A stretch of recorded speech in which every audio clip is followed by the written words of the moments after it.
Hello and thanks for watching this short video focusing on QuickBooks Online. My name is Woody Adams with Intuit here, and we're looking at, of course, you probably guessed it, the registers.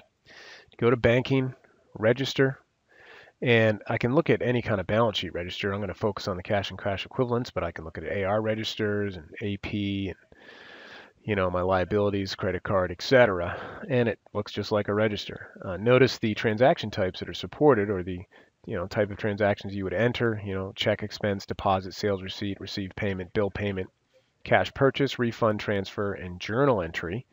And when I choose a particular expense, I can even, down in the lower right of your window, you have three tabs: Add Detail, Save, and Cancel. I can click Add Detail and it actually brings me to the transaction. So I could create the cash expense this way if I want to and enter it, on the actual form itself instead of the register.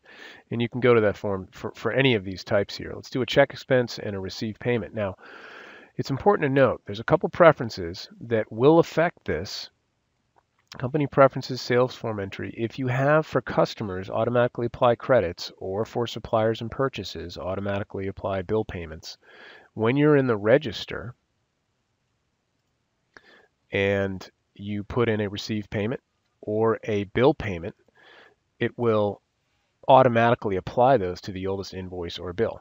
Right? So just so you know, right? If you want more control, uncheck those preferences. But if you like the automation, a lot of businesses will have them checked, and just know that your payment or bill payment will automatically apply to the oldest. Right? Okay, I'm going to go ahead and choose Isaac here. And then we're going to put in, now notice it gives me a warning that the supplier has a balance due. If it's a, should I be writing them a check really, or should I be making a bill payment? Because that could be applied to the bill, right? And if I have that auto preference on to auto apply bill payments, it would take care of the oldest bills for me. I'm going to click no, but again, that is important. You probably want to do a bill payment. So there's the $1,000 there, and I can choose, it's a hidden purchases, but here's where you can categorize it, and then even put in a memo, and then go ahead and click save. I can even choose a class or location if I want. We've had videos on that. This is for Division A. I'm going to assign it to that, and it's location 1 receiving. Very good. And I'm going to save the register, and you move down to the next one. Now, on the above one, I can go ahead and edit that if I want. It'll bring me back to the check expense. Okay. So those are the options you have for the register. Now let's go ahead and do a receive payment for the next one here. There you go. And I have a receive payment, and it's going to be for Allison.